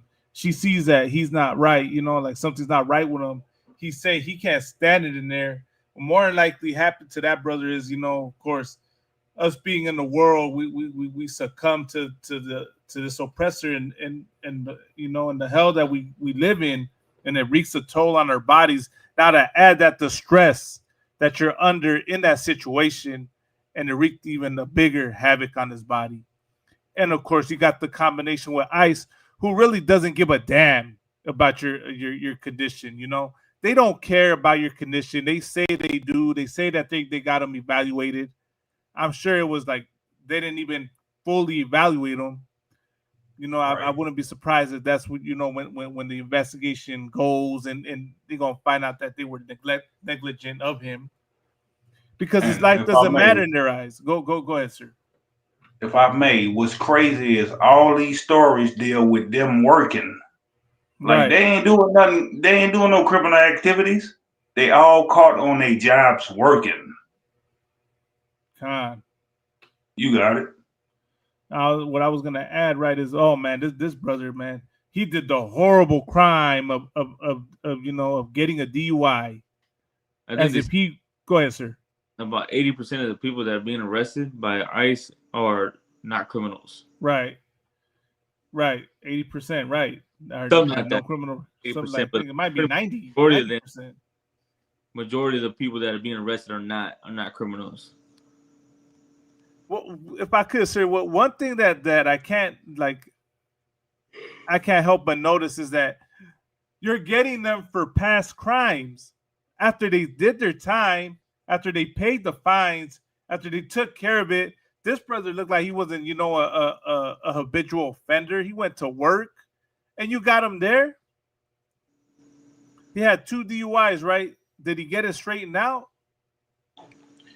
How dare it's like, how dare you do anything in this country as if he didn't get locked up. He probably had to go to AA classes. He probably had his license suspended. He did all that, but y'all still in the end will go after people that are trying to just work, are trying to escape poverty, man, are trying to escape hell. I'll repeat this every time.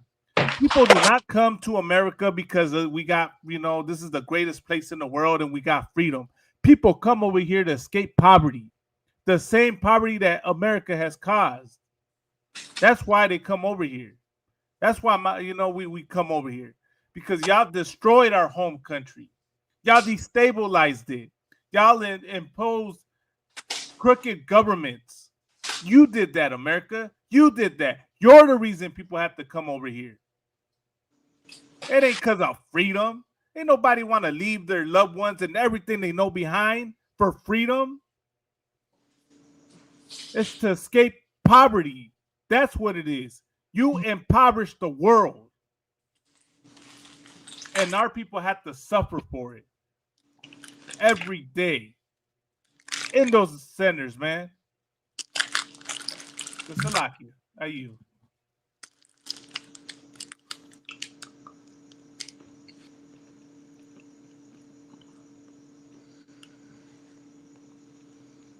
Damn, lucky, sis.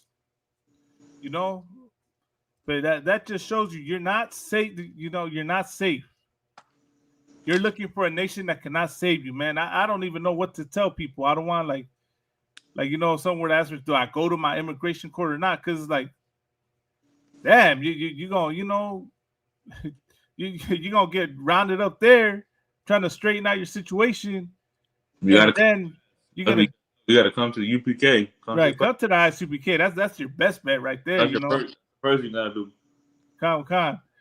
You know what I'm saying? Of course, I say with context, but it's like you're not safe going to court. You're not safe going to work. You're not safe going to get food. You're not safe doing anything. They hunt your steps. That you cannot go into the streets for your end is near. And that's what happened to this poor brother, man. His end was near. And we look to a nation that cannot save us. Them Democrats that are talking about they're going to change this and that can't do anything for you, Raza. Right. The mayor can't do anything for you. The governor cannot do anything for you. I believe the governor passed the law, right, that ICE agents are not allowed to wear face masks. You know what ICE said? They gave a big FU to Gavin Newsom and said, we're going to wear our masks anyways. And what are you going to do about it? So that's one thing you just need to understand, carnales y mujeres. You know how many people, how many Hispanics have been pulled over by ICE agents and say, one, I'm an American citizen. Right. And two, I voted for Trump. Right. And they still took them. And then later on, they said, I don't know why that happened to me. Now it's kind of making me think, like, why did I vote for Trump? I didn't think that this was going to happen to me. There's 1,000, stories of, of Hispanics saying that. Right, sir. Like they voted for this and they did not think they were going to get pulled over. Right. I know we done touched on a couple of them before, but right. I saw one the other day. I see one like damn near every day of some cat saying that. Like, damn, like I didn't know that they were gonna pull me over. I kept telling them I'm an American citizen. And they still took me in. Right. That goes to show you, of course, we done said 1,000 times. If you're Hispanic, Mexican, you a target, man. You a target if you're Mexican or Central American. Doesn't matter if you voted for Trump or not. They're gonna take and they're gonna interrogate you, and then they're gonna find out you're a citizen and then let you go. But you're still gonna have to go through that whole process of getting pulled over and getting harassed. Right. So like I was gonna say this, sir. Lord allow in one of these future episodes, I would love to address that claim, right, that people like to use again, which I'm pretty sure comes from them. They push that narrative, right, that they'll like to say, oh, well, Latinos, y'all voted for Donald. Y'all, majority of y'all voted for Donald Trump, so y'all deserve what y'all getting to y'all. I would like to, look further into that and let's see how true it is. If like a big number, like majority Latinos voted for Donald, or if this not just some propaganda pushed to, get people to feel less compassion for us, You know what? I'll tell you this, like, I couldn't tell you the statistics. We could look that up. But personally, I do know a lot of people that did vote for Trump. You know, and I'm talking about people that I work with at the slavery. You know, the slavery, people that, you know, people that I know, like, within the family, friends, you know, like, voted and supported Trump. Right. Like this. Like, don't you have friends that support Charlie Kirk? Right. You know, like, you know how you can see people who like, you know, you can see people like on Instagram and TikTok. Should they giving their sending condolences to Charlie Kirk. Rest in peace, Charlie Kirk. And, right. You know, how he was smart and intelligent, and they unalived him because he was speaking the truth. Like, come on, man. Like, you gonna fall for that BS too? And it was the same thing with Trump. It was, right. And I knew a lot of people at my slavery that voted for Donald Trump or supported Donald Trump. So, you know, that's just my opinion on that. I feel like there's a lot of Hispanics that did, you know. I think I saw that too. I'm gonna find it out. But I would like to compare the number. Go ahead, sir. Salaki. What the scriptures say? You shouldn't vote for another nation above you. Right. Right. One that is not of thy tribe or of thy own brethren, who the Lord hath not appointed. That's Deuteronomy. Thing. Thou shalt not in any way set him king over thee. But yeah, I mean, look at the nigga Captain Zariak was battling with God Logic. Oh my God! Wasn't he online crying for Charlie Kirk? Right. That he was crying? Yeah, he was on there crying on the video, crying for Charlie Kirk. Damn. It's Deuteronomy 17 and 15, Salakia. Khan, yeah, he was crying over Charlie Kirk. Like, I'll tell you this. I know this cat's a heathen, but he act like he had Issachar. You know that cat Lucky? Right. Like him. He was Charlie Kirk was, you know, he was a great debater and knowledgeable. Great debate. He was knowledgeable, and you know, anybody that's pretty much that making fun of his death is a piece of shit. Right. You know what I mean? But this cat go all out for Charlie Kirk. Did y'all see the the Jake Paul and Javante Davis interview thing they did? I didn't see the interview, but what was going on with the interview?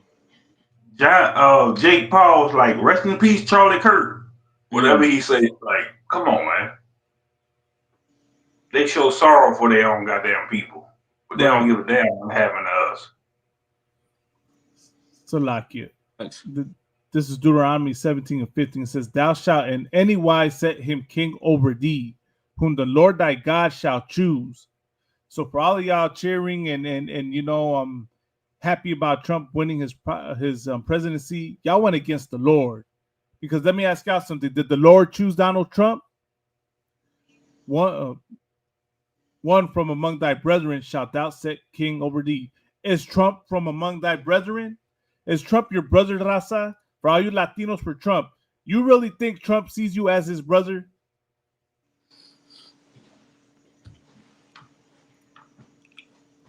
Obviously, he don't. He didn't send ICE out there to come get our brothers. Right. He's showing he don't give a damn about us. Sir. It says, thou mayest not set a stranger over thee, which is not thy brother. Trump is a stranger. He is not thy brother, Raza.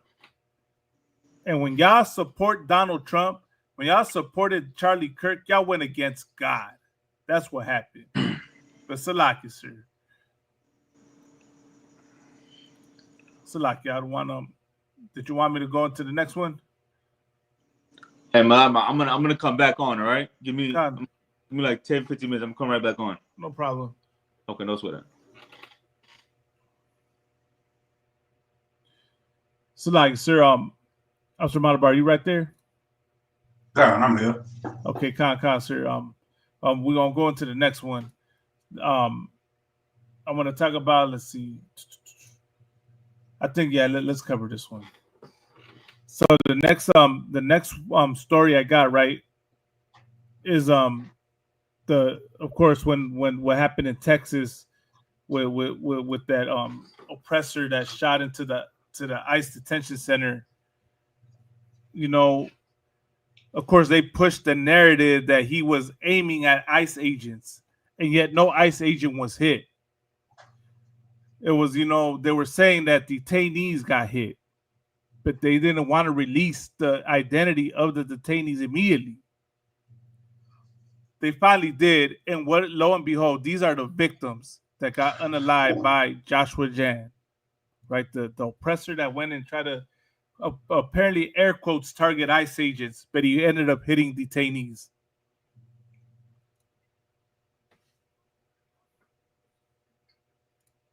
There's a story right here.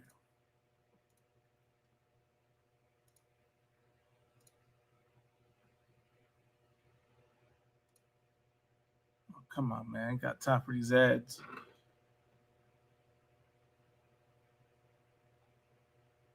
It says identities of Dallas ICE facility shooting victims released. Okay, here we go. Oh, come on.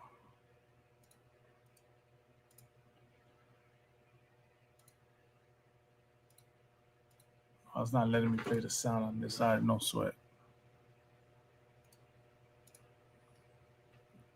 Let me get the other YouTube link.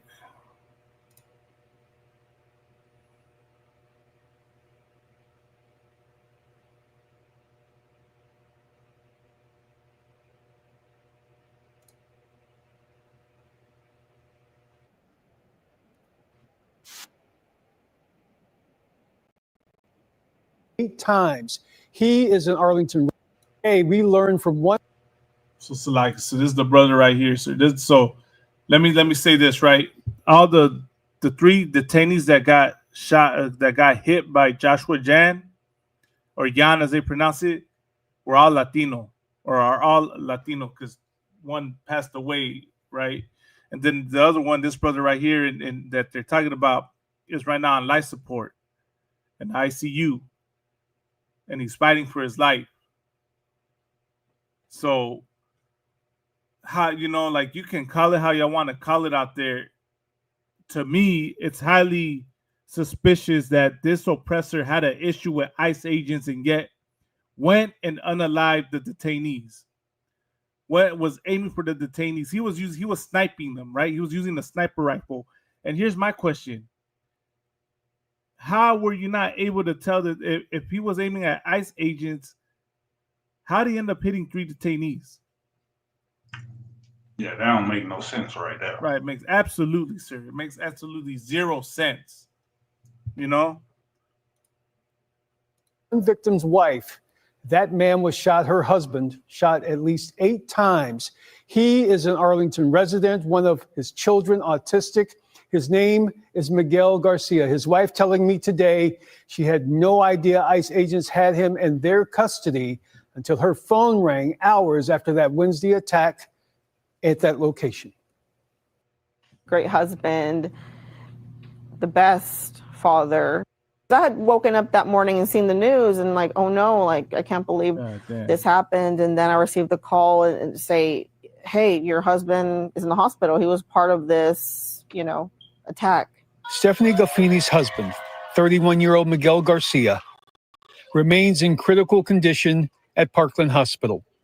Garcia was shot at least 8 times, his wife said, one of 3 victims from Wednesday's sniper attack on a Dallas Immigration Enforcement Office and Detention Center.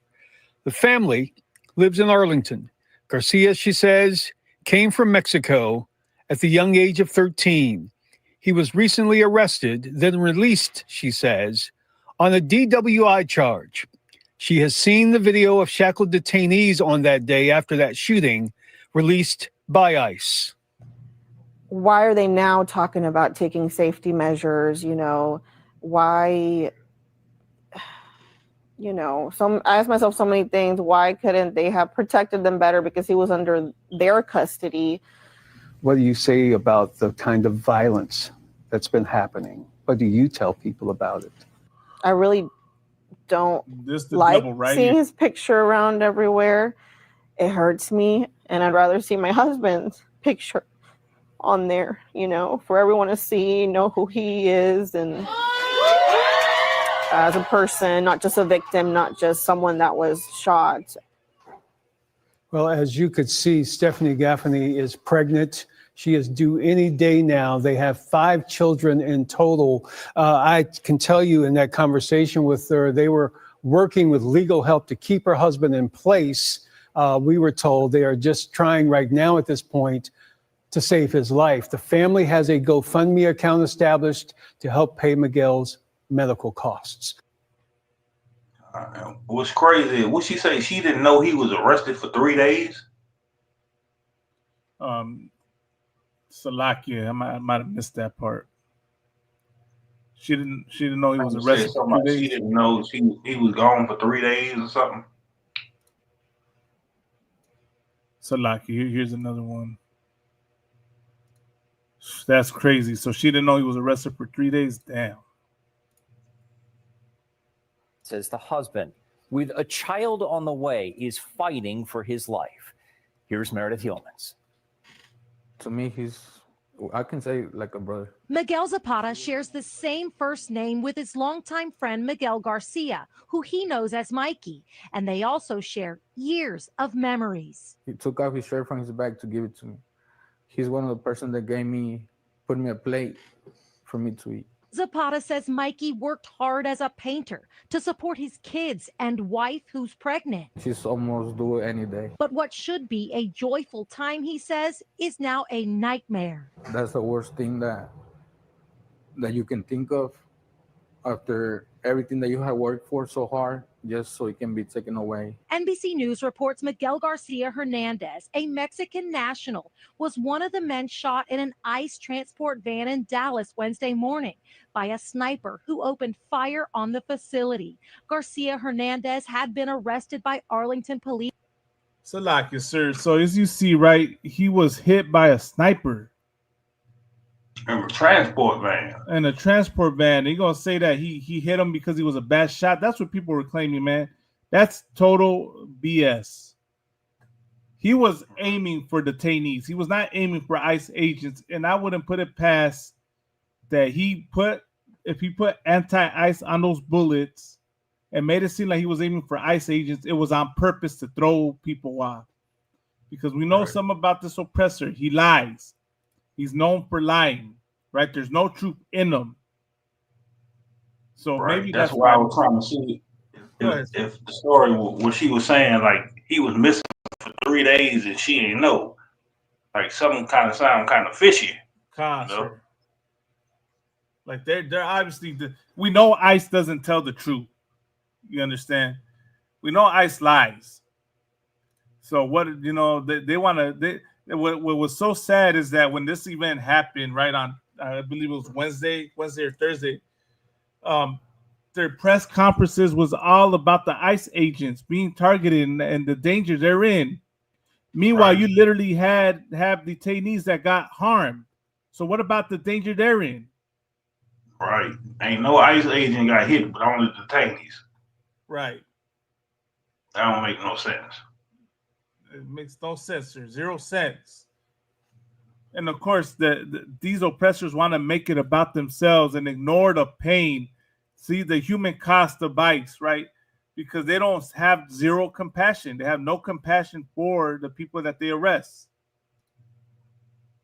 August 8th and charged with DWI and 2 counts of evading arrest. And then this right here, right? Let me say this, man. What does his arrest have to do with him getting shot? The same story like all the time. Right. It's the same thing they do all the time. Every time one of us get shot unalive, they go back to your goddamn jail history when they got nothing to do with you being unalive. Now you want to bring up their history. But when it comes to their people, they bring, oh, he was a good kid. He was a college student. He was this, he was that. And then you want us to feel sorry for them. Right. Like They did it with this brother. They did it with the other brother that died, right? And and out here, mentioning their DUI. What in the hell does a DUI arrest have to do with the mistreatment that ICE is doing? I know why y'all doing that, because you're trying to devalue him as a human being. You want to put it that he was just a no good criminal and he deserved what happened to him. That's what you want. You want people to side with ICE and not side with the brother that got mistreated, that got unalived. Right. Like, what did it have to do with him getting shot? Like, he wasn't under the influence when he got shot. Right. Like, it makes no goddamn sense. Concert. 0 cents. 0 cents, man. And it's angering. It's angering that this oppressor does that. They will do anything and everything to vilify us and make themselves look like the hero. And that's another prime example of that. But Salaki, let me finish this video. He had called me a few times that day that I might regret not answering. Zapata says he's spoken with Mikey's family, who's visited him at Parkland Hospital, and that Mikey was shot in the neck, shoulder, stomach, and back. It's really hard to think about. Just imagine him being there laying down with all those machines connected to him, and I don't know that if he's going to wake up. Go ahead. For now, Zapata. How he got shot 3 times? Right. Like, how you got shot in the stomach, neck, and back? They try to say that, right, sir. They try to say that the shooter indiscriminately shot into that van. I don't think so. I think he was aiming. He was trying to unalive him. When I was watching Cross the Line Radio yesterday, right? Kevin Katazar was saying that a show he was watching, right? The assassin would write the messages in the bullets to the people he was aiming at, right? They would write messages to their enemies. The show's called Peaky Blinders, and that right, that he would write like messages or bullet and things in the bullets that he was aiming at his enemies. Maybe he was purposely writing anti-ICE on the bullets because he saw that Latinos are his enemies. And maybe his position is that Latinos are anti-ICE. Pushing that narrative. And that's what they don't want to talk about. Now, that's just my hunch. I can't prove it, right? Right. But it's my hunch. I would not be surprised if it gets shown, right? Who knows what Joshua John really believed. But of course, they're going to push the narrative that he was just targeting ICE and not hit one ICE. Yeah, he was talking to ICE, but he shot this one person 3 different times. Right. Good night, man.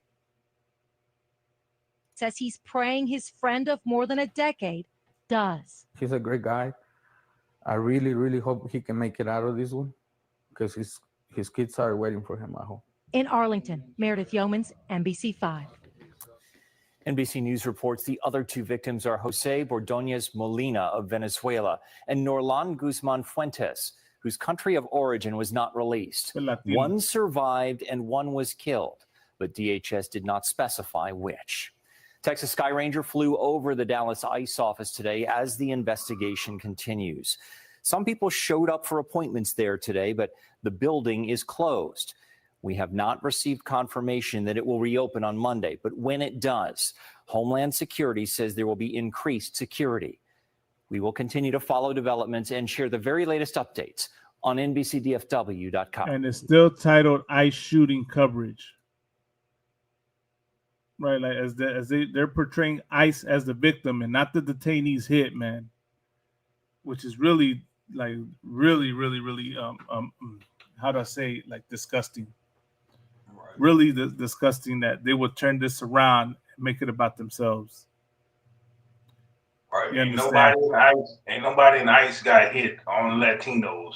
Right. You gonna make it by ICE. Concert. And let's see. This is what they were saying about Joshua Jan. This is the person that did it, right? And this.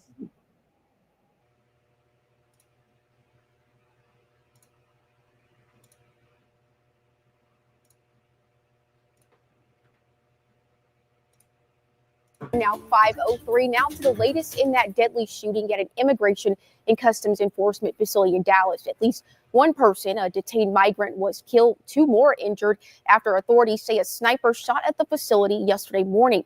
This morning, officials say they have evidence that may help pin down a motive. Jared Hill has more. The deadly shooting at a Dallas ICE facility being investigated as an act of targeted violence. This is going to be a sniper on top of the roof.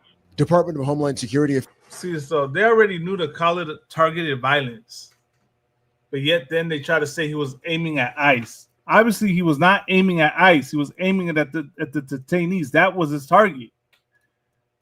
Officials say just before 7 Wednesday morning, a sniper perched on a nearby roof started shooting, hitting windows in a van near the entrance to the facility. Authorities say bullets hit 3 people in that vehicle who were being detained.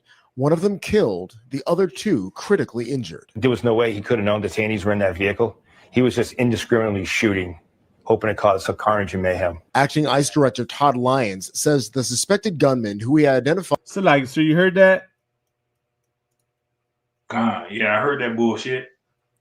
Exactly. Like, it goes to show he wasn't aiming at the ICE agents. Right. How are you a sniper and you're gonna indiscriminately shoot? Right. And you gotta if you on a roof sniping, you got a whole goddamn scope that's zooming in. Right. You're telling me So you know who you're bad? shooting at. Yeah, exactly. You know what you're shooting at. If you're aiming at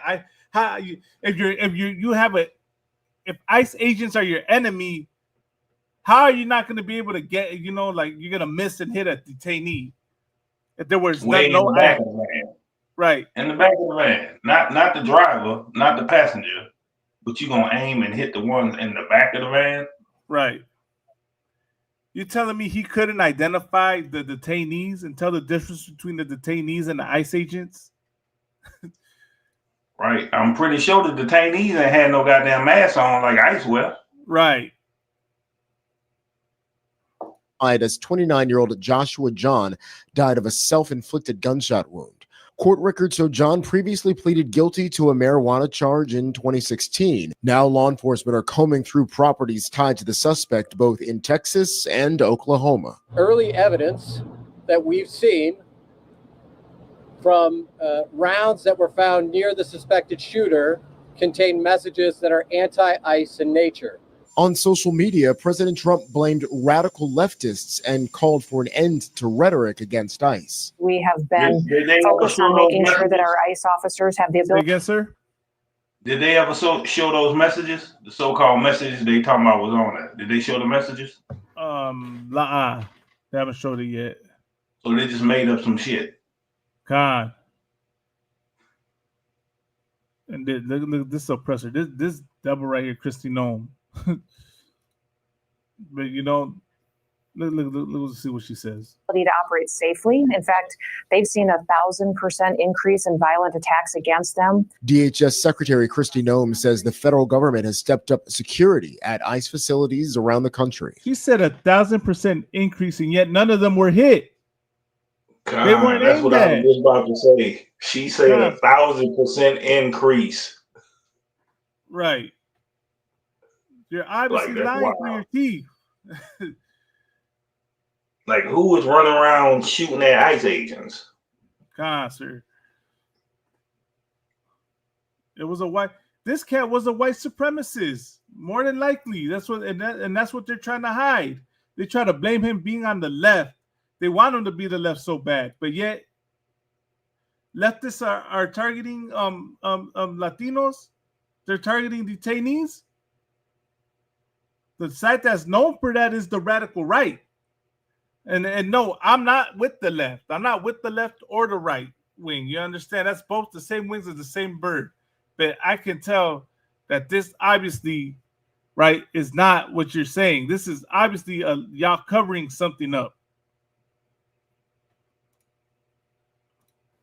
All right, so right now we don't know the identity of the 3 victims, though Mexico's government says one of the 2 injured is a Mexican national. Last month, the same Dallas ICE facility involved in yesterday's shooting faced a bomb threat.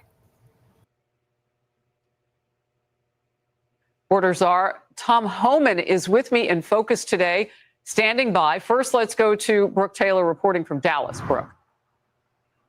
See, for time I can't play this video, but as you see, it's titled "Left Hate Leads to Murder" or "Unaliving." But you know, they're trying to blame the left and try to make it seem like it's the left when, you know, obviously there's a deeper rooted issue. You understand? But so, like, sir, was there any more you wanted to yield or you wanted to bring out? I'm good. That just goes to show, like, a lot of that should be propaganda. Sir. They'll make up shit. Lies. Right? Yeah, it's obvious. They're horrible at it. They're it's not even that they're horrible. They're just so prideful. They don't care. They could lie to your face, and you know they know that you'll accept it. But sir. But I just want people, you know, to the listening audience, I want you to remember, you know, the names of these people, right, that passed away. You understand?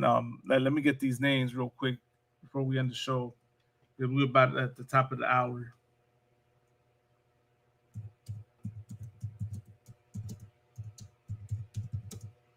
These are the victims of Joshua Yan, right?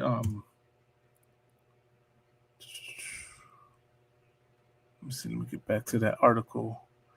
First one, I want to, you know, of course, remember the name Ismael Uribe. Remember his name, right? Ismael Ayala Uribe.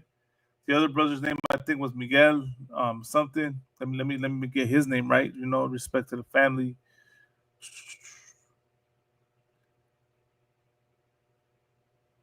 Where is it? Right, this brother's name, Miguel Garcia, and then the other brothers that were killed, right, which was Jose Andres Pordones Molina and Norlan Guzman Fuentes. Remember those names, Raza. Remember those names, carnales y mujeres. But still, like, sir, we at the top of the hour. We'll be back at it again Monday, you know, Lord allow, and cover, you know, go into, you know, the missing people at Alligator Alcatraz. But still, like, you, Officer Marabarta Water, for hopping out with me, sir. Always, you know, appreciate you being here on the show with me, man. Damn right. Hey, the water to you for having me on. Oh, man, most high in Christ, sir. But with that, I want to say, you know, Shalom, Lord in Christ, you know, to the Canales Mujeres. We'll be back at it again next week. With that, Shalom, Israel.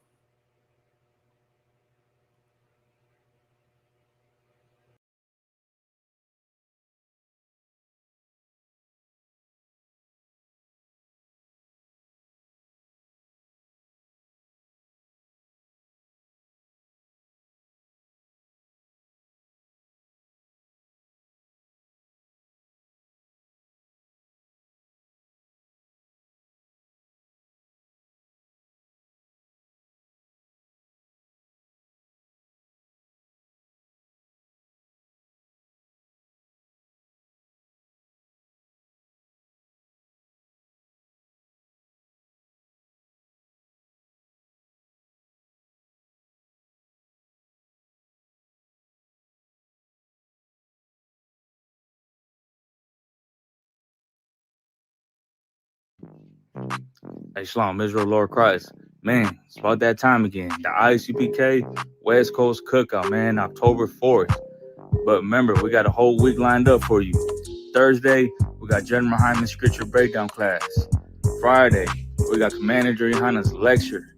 He's going to be talking about pornography and video games, how these things have destroyed your marriage.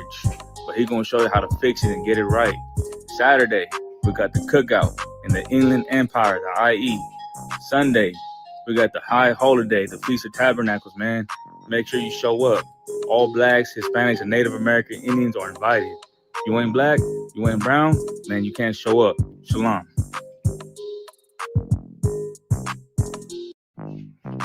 Hey, Shalom.